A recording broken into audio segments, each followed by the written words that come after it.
Prime Minister. Mr. Speaker, I'm of course aware of the report, and we are of course taking every reasonable step to prepare this country for a second spike. And I may say to the right honourable gentleman, it is up to him really to get behind what the government is doing or not. And he has previously supported our plan. He has previously come to this House and said that he supports our measures.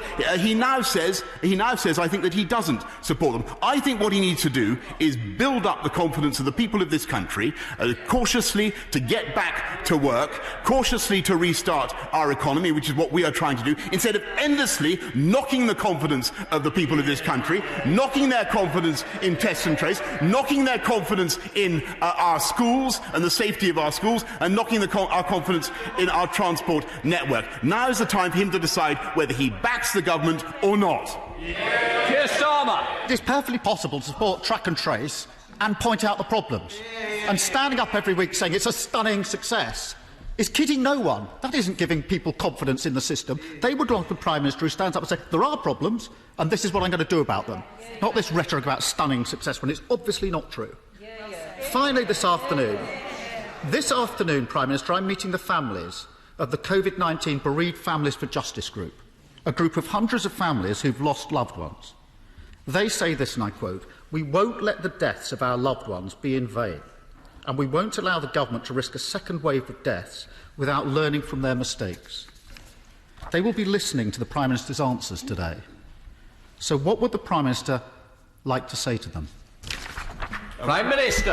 Mr. Speaker, I join with, I think, every member of the House in mourning the loss of everybody who has died in this epidemic. And I can assure him and, through him, the victims and their families that we will do absolutely everything in our power to prevent a second spike in this epidemic. And that's why we're taking the steps that we are. That's why we've set up, as I say, an unprecedented test and trace operation. That's why we are investing massively in our NHS, in our frontline staff, and as I say, in the last year, recruiting 12,000 more nurses as part of a programme to recruit 50,000 more, preparing our NHS for winter. We will do absolutely everything we can to protect our country and to stop a second spike. But what he has to decide is whether he wants to back that programme or not. Because one day he says it's safe to go back to school, the next day